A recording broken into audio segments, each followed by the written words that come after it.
So I had a few things that I wanted to mention, but let's just see what comes up, kind of if they come up anyway. So, does anyone have anything they want to? Well, I want to say it's not a question. It's just that with the practice, I find it when I'm walking, I find it difficult to be doing metta for someone else. Okay. It's much easier for me if I do metta for myself as I walk, and for the other and sitting I can do for myself or the other person. Yeah. But when it comes to the other person, I find it much easier if I'm sitting, if I'm still, and I'm working with it. I don't find it so easy walking and working with someone else. Okay. What happens that it feels difficult, Ruth? I don't seem to feel very much. Okay.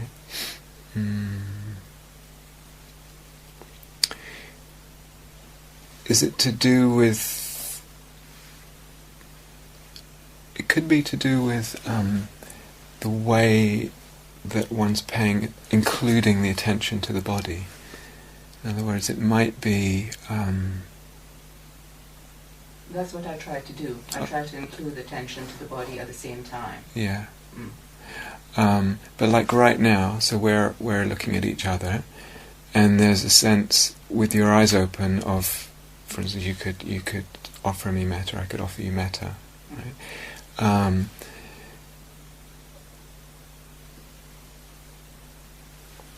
guess I'm just wondering what makes that difficult as the body's moving.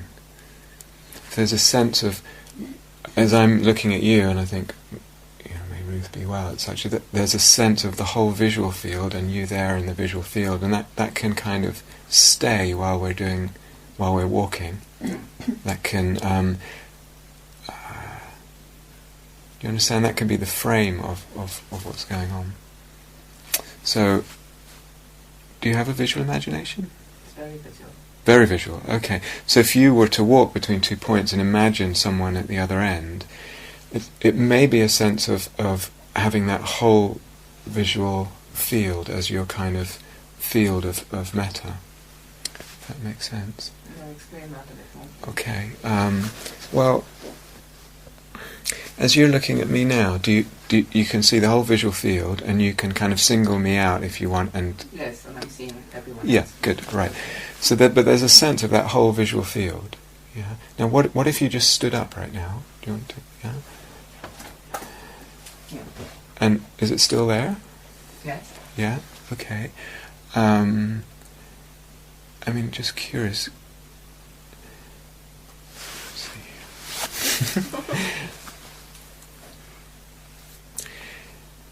If you centered lightly your attention in your chest, in your heart center, and you see that it's like you can move around, radiating that out. Can you? Yeah. So you kind of towards me, but you have the sense of the whole space and something coming out of the body like that. Okay. Yeah. You haven't got much room to walk there. Just wondering. Should we move? No, just maybe you could just stand by the door, Ruth, and then just walk even just a few paces. Okay. So to walk towards me. So you've got your body sense, and you've got this whole big space of the room, but within that space you're kind of focusing on me, and from your heart center perhaps, just staying with that as you walk a little bit. Don't worry about your feet and all that. Yeah.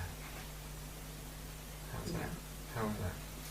That's good. I think what I was doing, I was trying to, it wasn't just coming from the heart, I was trying to, at the same time, focus on other parts of my body to see what else was reacting, and perhaps it was just too much going on. It could be, yeah. Instead of just staying with the heart. Mm-hmm. Yeah, so there's two things, so that's great. So there's two things. One is, it might be that centering in one place in the body might be more helpful. And then from that place, maybe eventually, the awareness begins to kind of expand out to include the whole body and the whole field of the body. If it does, great, and you might notice more things. And if it doesn't, also great, you've still got your heart center. Yeah. And then the second piece is also just how fast you walk. So it might be easier walking fast or easier walking slow. So I would play with that as well. And then feel very free to just stop and reconnect with that, and then start again. Eventually, you'll just get the hang of it. It's just a matter of finding the right way in to kind of settle your attention. Yeah. Yep. Okay. Great. Good.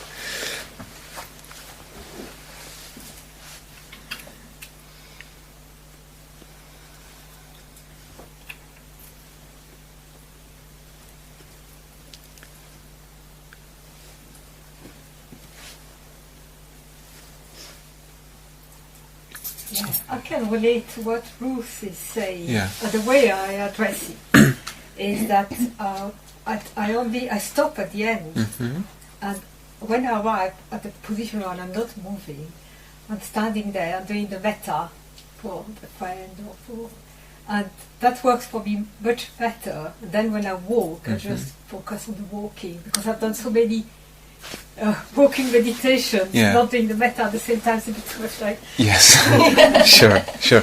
See if, I mean, would you be open to experimenting and seeing if you can actually have a bit more choice there, so that you can actually walk and do the metta? Well, I do to some extent. I use Catherine's advice, which is to imagine you're walking with the friend. Side by side. And the friend I've picked is someone very close to me I live with, so it's easy, I can very visualize very easily there. And it's in that case that works quite well. But what I find difficult is to have a huge big space yet, the space around the body of awareness is not huge at the moment. So I need the person fairly close. Good. Side by side works best. Yeah. It doesn't have to be huge, this space yet. It may well get huge in time, but it's not like the bigger the better necessarily. So that sounds like it's working. It's working really well. You can have them at the end. You can have it side by side. No problem. I mean, I think it would be really good to feel like when you do walking meditation or walking in the city, wherever you live, you can be doing mindfulness of the body, or you could be doing metta. That would be really good. So you can kind of get to decide what you're developing, what you're cultivating in the heart, and you have choice over that. It would be great. Yeah. Can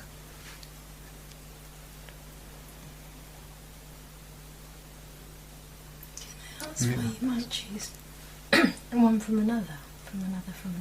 Say again? What? You were saying with the walking meditation, cultivating metta, cultivating mindfulness of body. Why might you choose? Why would you do one? Could you hear that at the back? No. That's okay. Miwa was asking, why would we choose sometimes to cultivate mindfulness of the body when you're walking, and sometimes to choose cultivating metta? I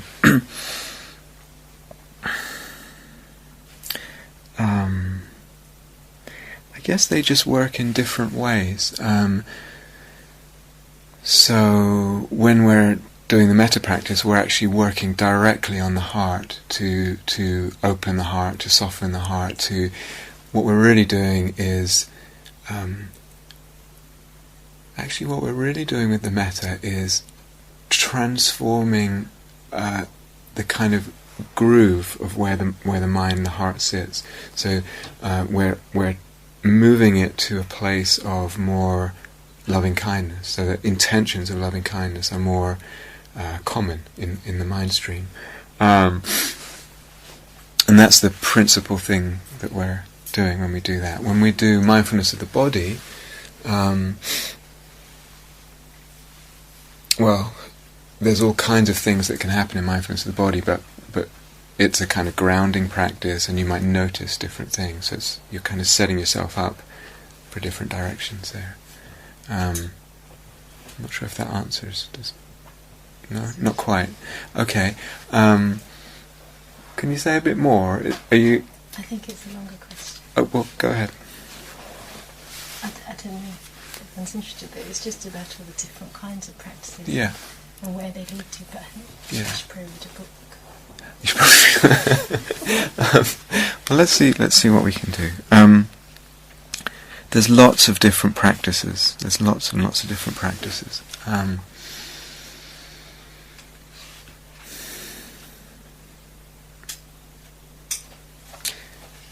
on a more obvious level, so a person might be moving in their life, whether they practice or not, and realize that there's quite a stream of unkindness or harshness or judgmentalism.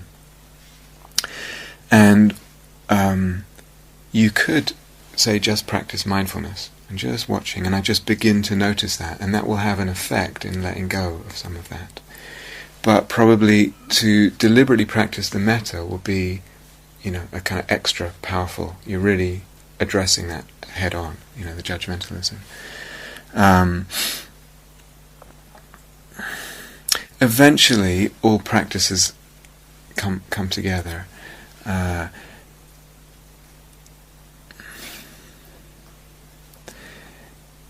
When the Buddha taught, it says, if we go back to what I think I said in one of the first talks, if we take a big step, like what's practice about? What's practice about? You could say there's the cultivation wing. There's a bird with two wings, a cultivation wing and the insight wing. And freedom comes about through both. So we cultivate qualities that bring happiness. So loving kindness, some of you may have noticed it already, when it's around, there's happiness around, there's well-being around. So cultivating the well-being is part of what enables us to let go. It also just gives us resource, If we say the point of practice is letting go, and if we just say, well, just let go, just pay attention, just let go, I say that's like very often what we might say in mindfulness, say just pay attention and let go. I may not have enough resources inside to let go. I know it hurts me to hold on to this. I know it's painful. I can see that I'm holding on to it. But if I don't have enough inside, if I feel like I don't have enough nourishment, enough resources, I won't be able to let go. Something in me keeps holding on. So, does it make sense? Yeah. Part of the very, very powerful function of these cultivation practices, generosity, loving kindness, compassion, etc., is that they build, they allow, they deepen our resources, our really deep nourishment. So we have enough. And what is it to move in life feeling like I have enough? Not like I don't quite have enough, I don't quite have enough. How does that affect how I am, say, in an intimate relationship, with a partner? It's like, if I'm in that relationship and I feel like I don't have enough, I start putting all kinds of pressure on the other person, and guess what? The whole thing goes through the floor sooner or later. But the same thing in relationship to food, the same thing in relationship to this or that. I need this well-being. If I put all my eggs in the basket of just mindfulness, and I just hope that if I just pay attention, everything's going to kind of let go, it will bring a lot of letting go, but there'll be some pieces that I can't, because I just can't somehow manage to convince myself to let go. I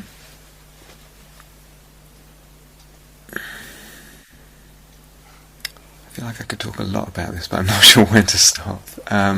Is there more there? Or are you sure? I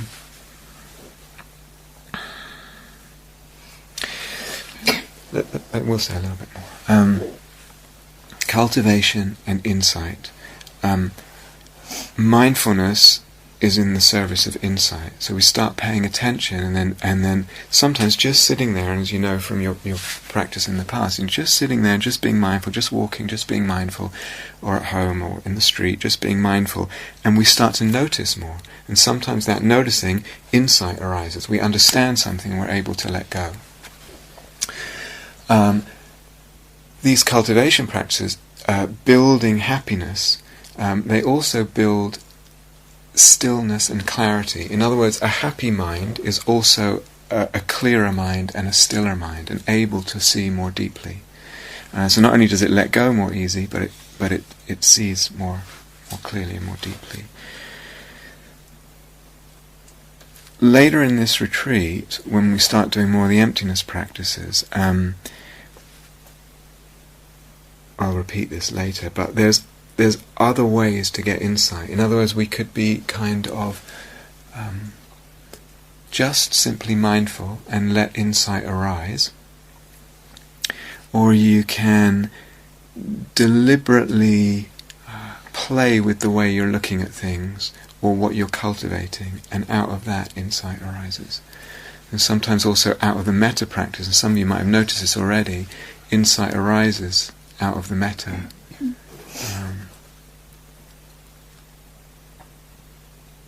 We'll get back to that. So, how does that sound for now? Yeah? Okay. Alright. Jackie, yeah? Are we meant at the moment to be repeating the phrases just when we're sitting and walking, or in the rest of the time? Good, yeah. So, you've got an option at this point. See what works for you, okay? The movement towards continuity of the practice is wonderful, but you also don't want to kind of feel too imprisoned or too burdened by it. So what I was going to suggest is perhaps beginning to take it out of the formal practices just a little bit, out of the sitting and walking just a little bit. So what might that look like? It might look like when you remember, as you're walking, down the corridor, whoever crosses your path or walking in front of you, just wish them well. So it's like it's a very fluid practice. Or you're standing in the lunch queue and someone's in front of you or behind you, just wish them well. Or you're scrubbing potatoes and the person next to you. Or you're sitting at lunch and these people, and then you just dip in and out of that for a few minutes, or a few seconds even. Yeah. So it's quite ad hoc and quite fluid, and really just in terms of who's coming into your field of awareness. Yeah. Now people are different with this. Some people, if they're using the phrases for the metta, they keep those same phrases going off the cushion. So it's may I be, may you be, etc. And they keep that going. Other people would find that, do find that much too burdensome. It's like the mind needs a rest. And so it could be that you just go down to like words, like peaceful, or just sometimes the word metta, and you just sum up your intentions, just this moment of intention, whoever's next to you, just this moment of metta. So again, it's like finding what feels right for you, because you might be a person that is really happy just keeping the phrases going, the full phrases going all the way through, or you might feel that's way too heavy feeling. So experiment a little bit and let it begin spilling over. And actually, what's a very lovely way of just, well, whoever comes, I don't know you, or maybe I do know you, I don't know anything about you, but just wish you well. And then they pass, and then there's no one there, and you forget, and then the next person. So if you want to play with that a little bit, that would be, yeah?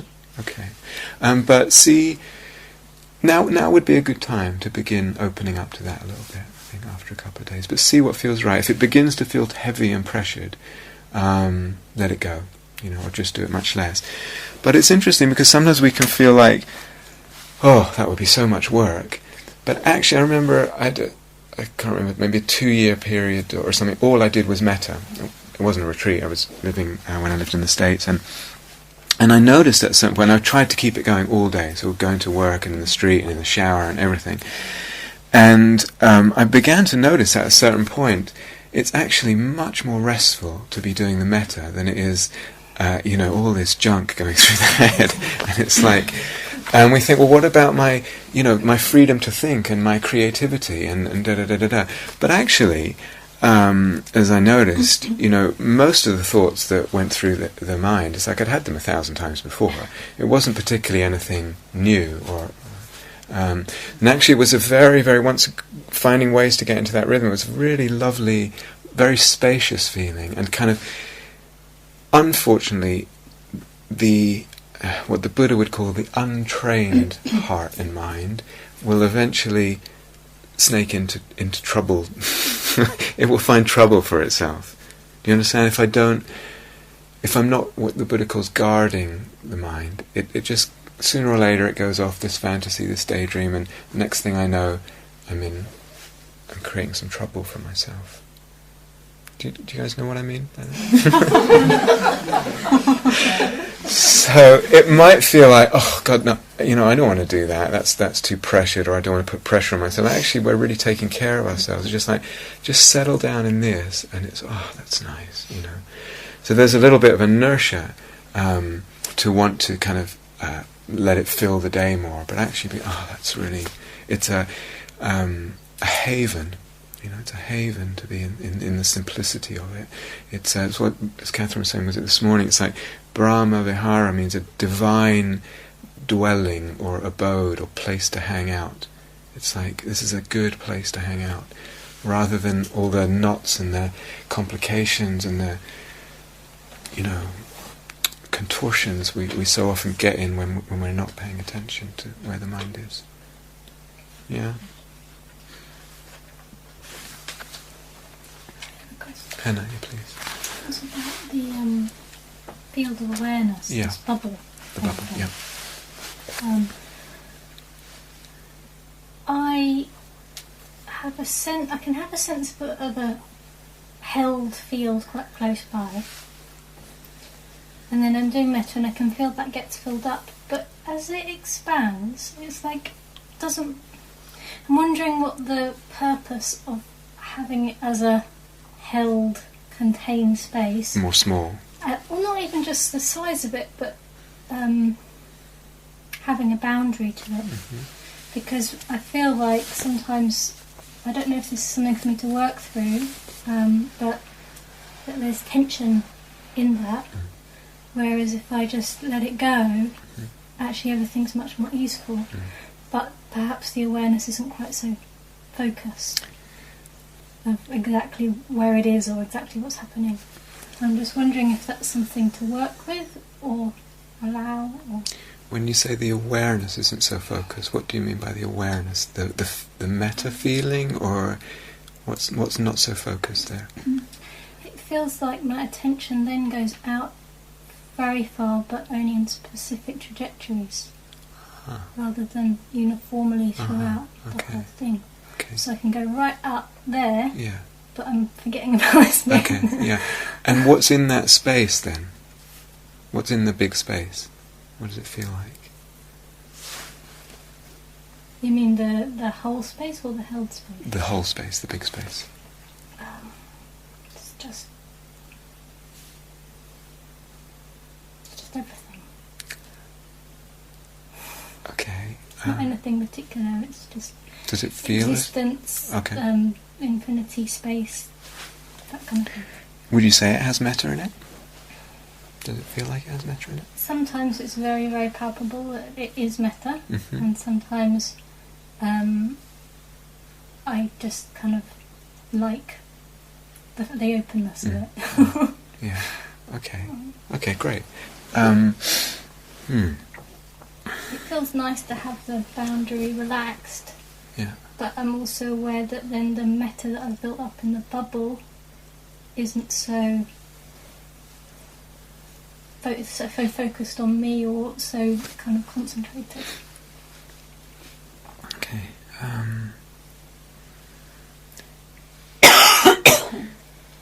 Could you think of it as having two possibilities there? So one gear, so to speak, of this vehicle is with this bubble being, not too much bigger than the body. So it's really here. And may creep into that some tightness, as you said, at times. And then it might be a matter of working within that bubble, but just kind of letting yourself open to the feeling there. So if there's a feeling, does it feel nice, this bubble? When I'm doing that. Okay. So then letting yourself really open to that enjoyment. Okay. So there can be a quality of receiving, opening to the feeling in that bubble. And if you go into more of that receiving mode, it will tend to feel less tight, but it's still here. It's still here. Yeah.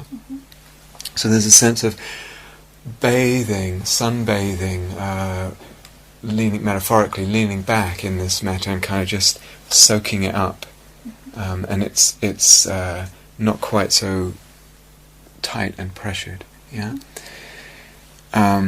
And not trying to expand it out. Just keeping at that close. point, no. That's first gear. Is not trying to expand it. Just bathing in this here, right?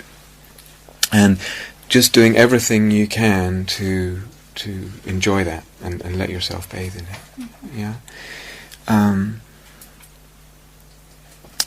When it's expanding, is it expanding by itself, or you're letting it? It's just no. I feel like it's like my awareness doesn't really know why it's trying to hold a particular space. Okay. Like it just kind of goes, well, what is this about, and just open. Yeah. All right. So they will do different things. A bit like Miwa's question, it will work in different ways, and they're both important. It's like this car needs at least 2 gears. Okay. It doesn't work so well just in 1 gear eventually. So. When you keep it more here, it's doing a lot of work on the energy system. It's keeping the metta more focused in some ways, and then you can let it go at times. But for our purposes, well, this, sometimes it will feel like that space is filled with metta, like the whole big wide space, very maybe even infinite, is filled with metta. And that's good, but see if you can kind of find a way to make it more uniform, or to allow it to be more uniform. So it's actually the case that when we focus on one thing in the space, it becomes less uniform. It's like everything shrinks to that point in the space. Does it make sense? No? You were saying that that there were areas of the space where it's like you're not paying attention, and areas where it feels like there's some... Well, my attention goes forwards much more than backwards. Okay, yeah, that's actually quite normal, because we're used to our attention going forward because the eyes are there, etc. I wouldn't worry about that too much, but if you can sometimes just imagine it going backwards. Just gently use your imagination, imagine it more a 360 degree space, just opening out. Yeah. Does that make sense? It does. I mean, then I start getting tension for sort of putting my awareness backwards. And I guess my question was more around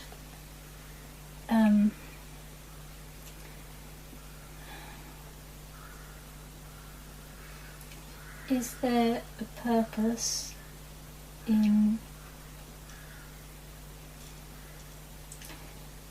actually just letting it...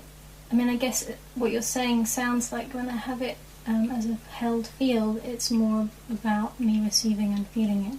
When it's open, it's just about being in it and letting it flow out or around or through. I mean, I've had it at points where it is just the whole field is metta, but a lot of the time it's kind of in an in-between space of,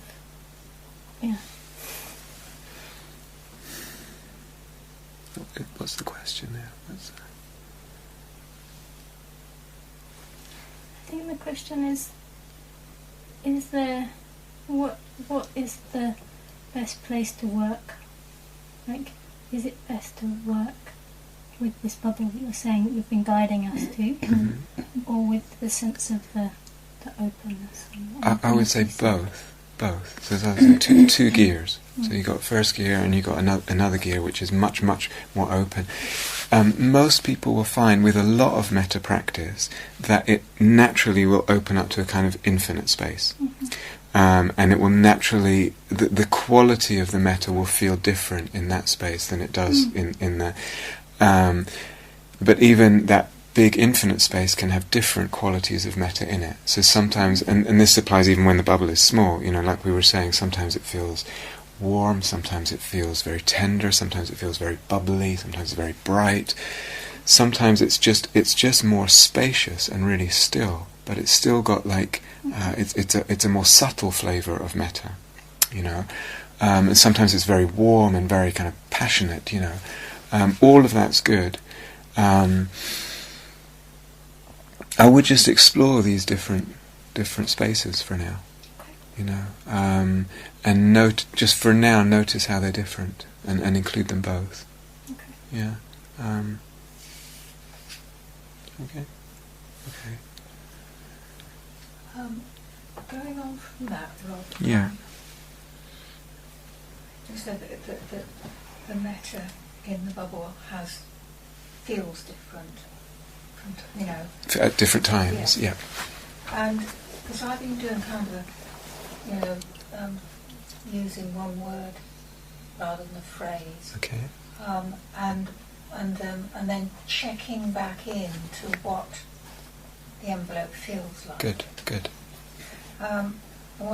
And so I've said something like joy. Mm-hmm.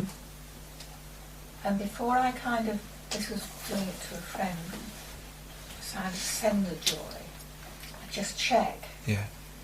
And then put it with another one. And what I've noticed is that if I'm thinking or feeling joy descend, then the metta's always the same when I'm thinking joy. It's kind of sparkling Mm-hmm. and light. But when I'm thinking like cherishing, Mm-hmm. it immediately it has a different quality. Mm-hmm. So what's in my mind is colouring the metta. Yes. Right? Yes. Is that right? Definitely. Mm-hmm. Yeah. So when I say that, what's in my mind, in my awareness, Mm-hmm. in my consciousness, Mm-hmm. Yep. kind of has quite profound. I mean, and is that in my which consciousness is that? Kind of a personal one. Which consciousness is that? How do you mean which consciousness? Is it personal or universal? Yeah. When I'm deep in metta.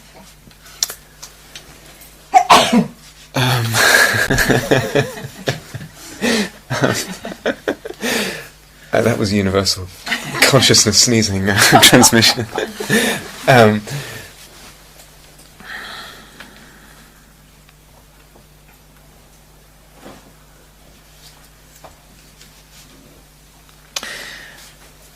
I'm not sure I know the answer to that. I mean, it's... certainly we can see my individual consciousness, when I think X, it colours the metta like this. When I drop that word into my consciousness, it colours the metta like this. Going back to Hannah's question, this may be later for many people, or maybe coming up now, whatever. There's a way when the metta gets really deep that it really opens up, the whole field opens up, and there's a sense of oneness in there. That the sense is not so much of a separate consciousness here and a separate consciousness there. It all begins going into oneness, and then, there's also a sense very much in... This is quite an important point, and I'm not sure how much I want to go into at this point of the retreat, but it can feel very much, especially in relationship to what you've just observed, Rose, that I'm colouring this metta. I'm somehow building the metta, and yet, again, as it deepens, one gets the sense that what one's really doing is revealing metta, and it's one's kind of getting out of the way. And metta is, you could say at some level, a fundamental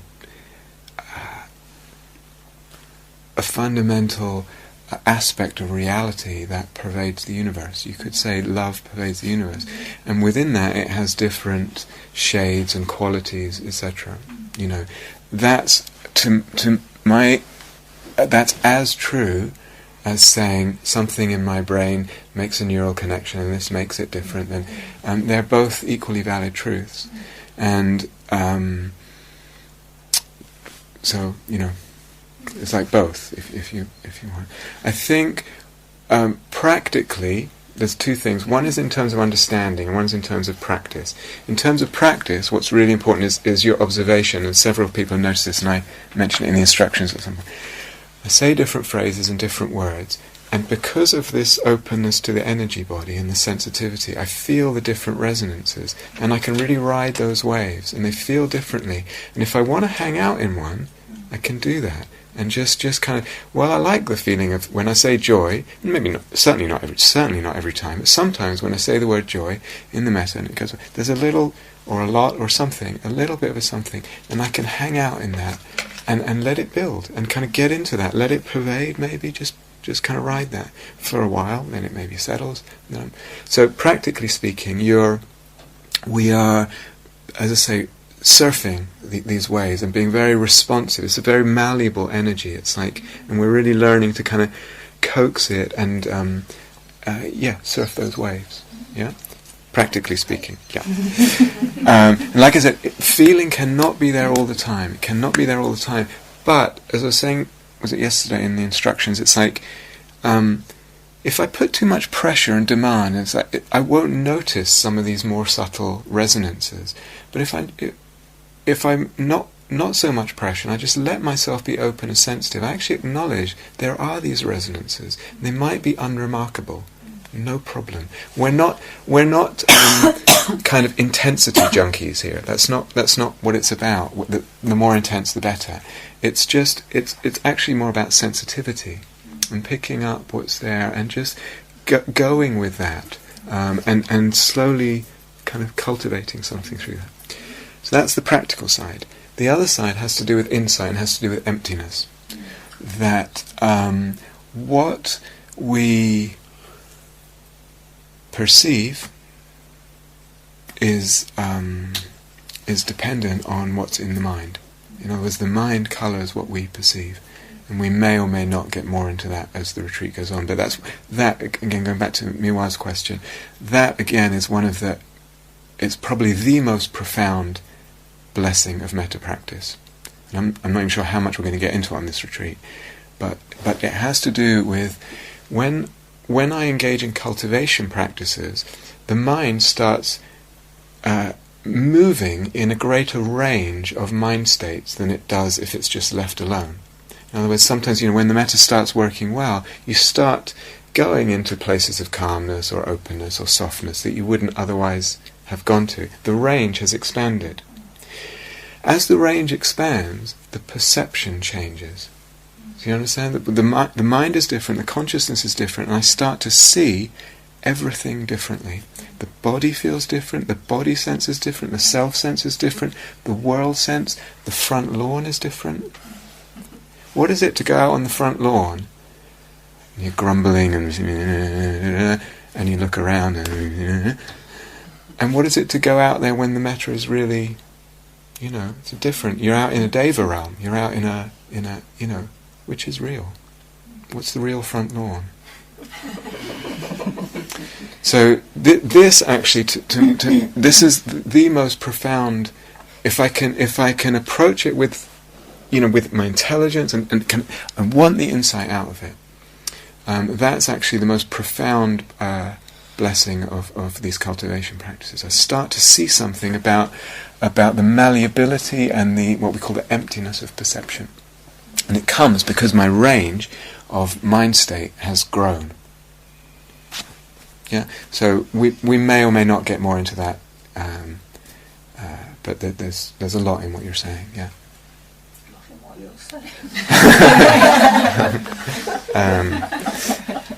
Does that make sense when I say that? Yeah. So it's one thing to obviously to understand it intellectually, and the blessing again of practice. You go in and out and in and out and in and out, and then it's a real question: what is the real front lawn? It becomes a real question. It's like, what is the reality here? And the same thing about the inner reality. What is the real body right now? What is the real emotion? What is the real all of that? And say in and out, and seeing over and over again with this questioning, and starts to undermine the belief in independent existence of things, which has everything to do with emptiness. Yeah. Can I make a comment? Really brief one. Just for someone who hasn't spoken. Yeah, Julia. It was just when you said about metta pervading everything. Yeah. And kind of about bringing more a sense of devotion into the metta, and what I'm really noticing is that I don't really want to send metta to me or anybody else. I just kind of want to hang out in metta, and and I think this is something about channeling. Yeah. On the talk, so just be good to hear. Yeah. Okay. Very good. So. This matter is so rich, and experientially it moves through so many different ways of expressing and manifesting, etc. And it also relates to what both Rose and Hannah were asking. So one way of doing metta is what I call the very, I was going to say human way. It's like humdrum human, and it's like, I'm wishing you well, may you be well, may you be well. From this human to that human, may you be well. That's important. But there are other times, and people are different with this, but I would say for everyone with a lot of metta practice, it deepens into a different sense of things. And there is a sense of metta just pervading everything. And then it's not so much like I over here, I'm giving metta to you over there. It's like we are in metta. And what it is just recognizing and feeling that one is in metta. So that's an actual, what you could say, meditative, mystical perception, call it what you want. But it opens up very naturally in that way, with time, for different people, have different preferences. And then the job is more to let yourself soak it up. Recognize that you're in it, bathe in it, open to it. Am I opening to it? Am I receiving it? Really, so it becomes less of a doing and more of an opening, more of a receiving.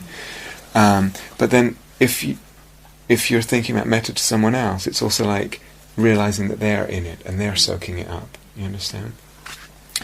Now there could be another way, which is, Kuan Yin's over there and she's beaming her love into someone else. Or she's beaming her love into your heart and it's going into someone else. You can play with it. It doesn't really matter. One of the interesting, dimensions that differs is how much it feels like I'm doing it. How much I'm doing it. And that's a very interesting piece. And again, as it goes deeper, it will feel like, over time, this could take weeks for some people, months, whatever, it doesn't matter, but it begins to feel like I'm not really doing this. It's there somehow. It's there to reveal, to tap into, to allow and acknowledge. But I would still say, even at that stage, it might be important to be able to shift gear into the more humdrum human, I want to give you. Why? Because that's also part of life, and we exist on that level as well as the more, divine level, and it just completes the richness of the metta practice. So go for that if that's what's working for you, but then sometimes just see if you can do it the other way too. Yeah? Does that make sense?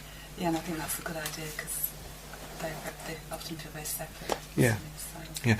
They will start to feed each other. In other words, the more you go with what works for you, what feels like it's helpful, and then after a while that makes everything else easier too. So you can just kind of build on that rather than building on trying to build something that's more difficult for you. Okay. Yeah. Thank you. Okay.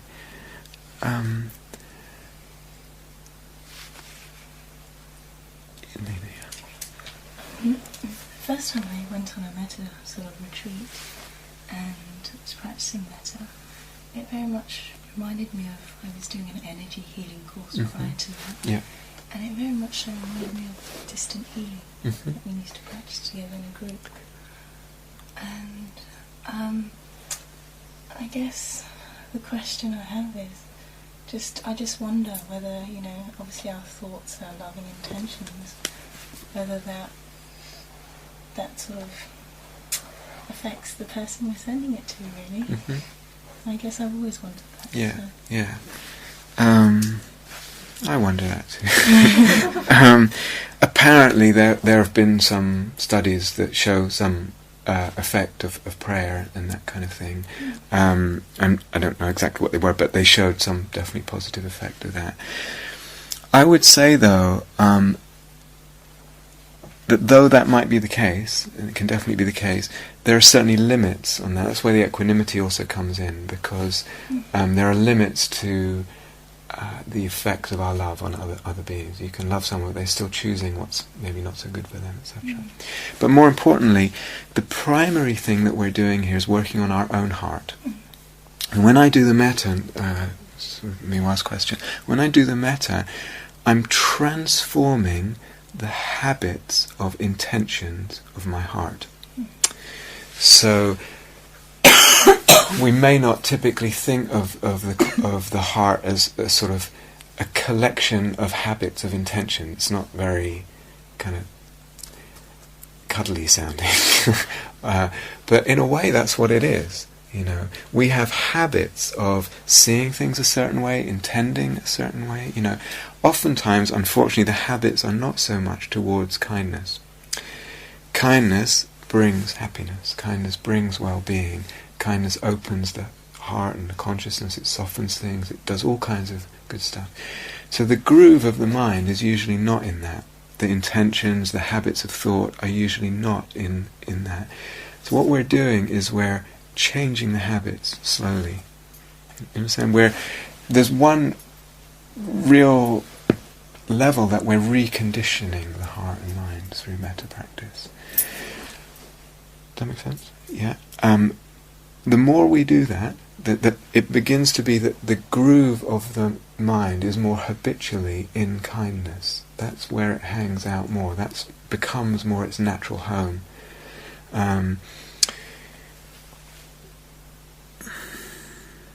When that's the case, I start to be in the world a different way. You know, I'm what I choose in the world. Instead of just being about me, and etc., it starts to spill out. So my actions become in the world more, bringing more healing, etc. You understand? And again, like we say with Miwa, I have enough. And when I have enough, I can give. If I don't have enough, it's hard to give, and it's hard to sustain giving. It's hard to even care. When I have enough, naturally, the looking and the giving and the sensitivity starts to flow out in a way that's sustainable and healthy. So, changing the heart habits, transforming the heart habits over time, starts to spill out into the world, into our care in the world. Yeah. How are you guys doing? I have a meeting, so I'm yeah. I need to, I'd like to say just a couple of short things. What do I want to say? I can say some stuff tomorrow, so one thing very briefly. We've got categories, yeah? So far we've got 3. The self, the easiest, and then the friend. But friend is easy friend, meaning if it feels like, I was doing the friend today and was really conscious of these difficulties or the ways that there's some, heaviness in that relationship or some problem in the relationship, choose another friend. They belong in a different category right now. So we're wanting to kind of go where it's easy right now. Sometimes I use the analogy, metta's a bit like getting a campfire going. Mm-hmm. And you don't come with a big soggy log and plonk it on you come with the dried little bits of kindling and bits of paper and get that going, get it going, get the fire going a little bit. When it's ready, that log will burn. Okay? So you might love your friend, but there might be some difficulty with them. And if there is consciously, then they belong in the difficult person. We're going to get to that much later. So at the moment, keep it light. We're cultivating this buoyancy and lightness and brightness as much as possible. That's really going to, for where we're going with the emptiness and the metta, that's going to really help us. Yeah, so that's saying. Does that make sense? Okay. Are the questions open? I'm not sure. Catherine needs to go, and we could stay a little longer, or... I have a meeting. Okay. Thank you. Well, let me ask, do you want to end now, guys, or do you want to continue a little bit, or... That's very helpful. You've got a lot more work to do than us. I'm happy. I'm in my element.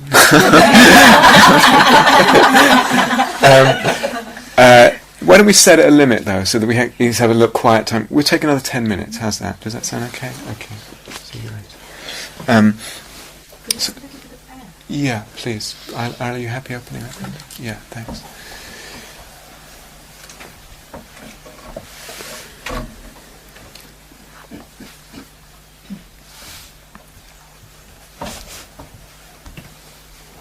So, Jane, yeah. It was actually something that Rose said that I wanted to follow on from when she talks about how the words kind of bring up a feeling of like a quality. And as you know, I get a lot of pain. I get a lot of pain in my chest, so sometimes it's quite difficult with the metta. I feel like I've got kind of those two things happening. Coexisting, And I've been focusing on the space and the kind of expansiveness and the allowing. And when Rose said that, about the words, because I've really felt that each one of the different phrases kind of feels like it brings something different. Yeah, good. And I thought that if there's an area where there's a lot of pain, for instance, like for me in my chest, and there's there's an unkindness inherent within it because it's painful and it feels restricted and it feels, the actual thing of it feels unkind. I mean, pain does feel, it doesn't feel kind, and it's quite difficult to kind of somehow get the expansiveness and do the whole journey with it. And I thought about really just going into it, going towards it, just with a word. I thought just go there and just say love or kindness, because it feels like it's just that different message. Because the thing in it itself, it feels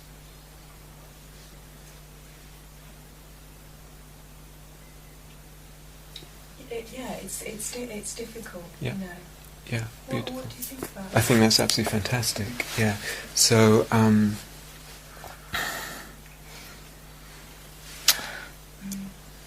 great. It just feels right. Go for it. Go for not it. to work so expansively, but just not all the time, but to spend some of the time just contradicting the message of the actual. Yes, most definitely. Physical Most place of the definitely. body. Yeah. So, but I would keep the idea of having different gears.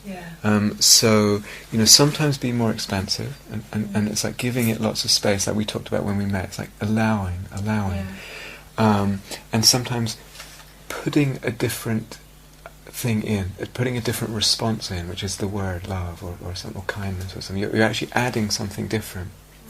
You see, what typically happens, this has everything to do with emptiness. What happens is something goes on for us, inner or outer, and we've always got a response to it. There's always a response to it. There's always a way that we're relating to that thing. And oftentimes the way that we're relating to that thing is not fully conscious. But with pain, for example, we're usually relating to it with, I want to get rid of it, which is a kind of unkindness even, it's a kind of aversion. And that tends to feed the whole thing. The whole thing becomes a kind of nest of unkindness and starts injecting energy into the actual pain.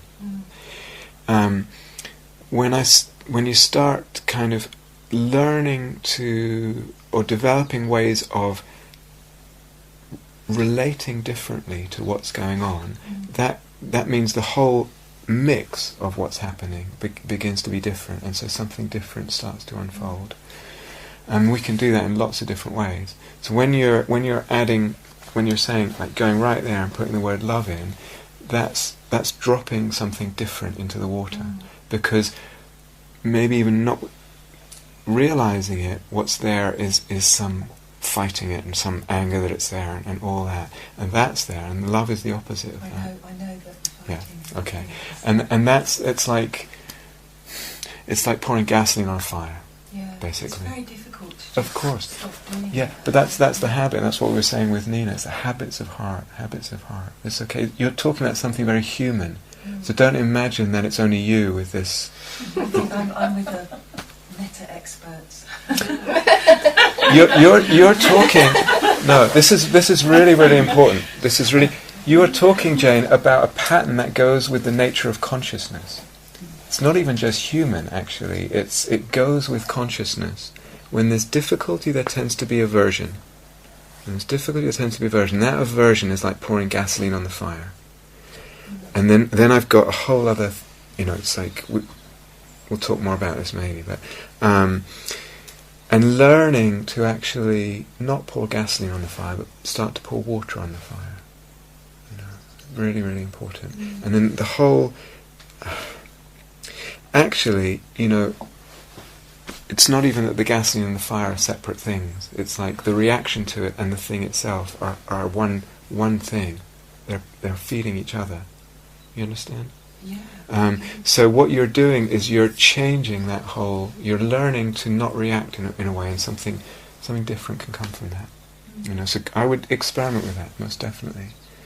And then the other thing you're doing, the spaciousness, because also what happens is when there's pain, we contract around the pain. And that contraction is like a pressure cooker.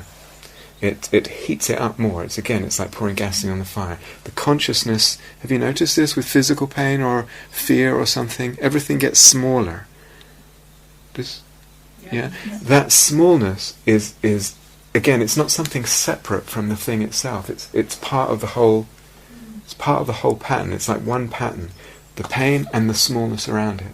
And if I start creating or allowing some space, then I'm actually, I've got a different pattern then. I think what happens is that, I go through the day and I deal with different things, and it's like, different things are happening, the metta, the expansion, and then what happens is it tends to go, here again, it's the same. Nothing I've done's done anything. Right. Sort of Okay. That kind of, and I guess it's just to be mindful of that, because that's probably not that that's not really true. Okay. Or it seems true. It seems like it's exactly the same as it was this morning, or as it was yesterday. Yeah. So this is very important, Jane. What about if we just backed off the question of trying to get rid of this thing forever today? What's going to get rid of it? I mean, there's a number of things. It's partly changing the heart habits, and eventually it will dissolve. It will dissolve. I can guarantee you that. Yes, actually I can. It will. But more importantly, what's going to be significant is the understanding. The understanding is the piece. And if I start to understand this piece that we've been talking about, how I'm adding gasoline to the fire, if we stay with that image, if I start to understand that, then I can learn to stop adding gasoline to the fire, and that's what's going to make the difference. So there's a piece about just doing things differently, but through doing things differently, understanding. So that means that, in a way, it will go back and forth, no problem. But in the going back and forth, I start to understand things. So as you say, it's like, that thought, here I am, it's just the same, it's never going to change. Guess what that is? That's gasoline. That's gasoline, right there. A bunch of Metta experts. No. Well, not pretending this is easy. These are deep, difficult human patterns. So, I might say it like this, and just for the sake of clarity, but I'm not saying it's easy or quick. But that's the thing that's going to make the most difference eventually, is understanding how is it that the mind pours gasoline on fires. And you could say that's what the Buddha understood underneath that tree. That's what he understood. At the deepest level, how the mind pours gasoline on fires unnecessarily. So we're in this to kind of understand that, and that means I'm going to see it over and over. But thoughts like that, it's like you can feel they're poison. You can feel they draw you in, and again, if we talk about perception and what's reality, they draw you into a certain way of looking and believing, and begin to say, is this really real? Is this really real? Or is it adding something to something? So, sometimes patterns that have been around a long time, sometimes they go like that, and sometimes they take longer to go. It's a gradual process of just changing the energetic grooves, but also the understanding. But if you can think about it as this sense of, for anyone who's not a Buddha, okay, that's everyone in this room, anyone who's not a Buddha, anytime there's some difficulty, we add extra difficulty without realizing it. Okay? And the question is, can I begin to see how I'm doing that and kind of begin to stop doing that? So everything that you've said, this noticing, and if I put the word love in, it's like, it's telling you, it's part of that understanding. Does it make sense? And it's that understanding that's going to really have a lot of power, as much as just the patience with doing things differently. They both come together. Going back to meanwhile, the cultivation and the insight, they come together and they're very powerful. Sometimes it's sudden, sometimes it's more slow. But that question, just being interested in, the mind is doing something that's adding more. Is this making sense? It's adding more. And I'm interested in learning how it's adding more, so I can begin not adding more. Okay, that's a good question. I'm conscious of time as well. Thank you. You're welcome, Jane. I'd just like to say to Jane, this is my first Metta retreat, so I'm no expert. Yeah. I'm sure it's like that, but I think... Okay, good. I was just kind of acknowledging that kind of... Hands up who's a Metta expert.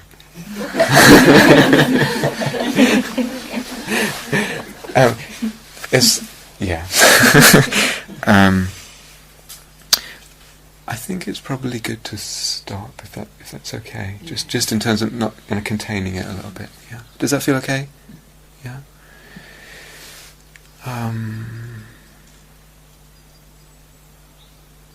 Okay. So let's have a bit quiet.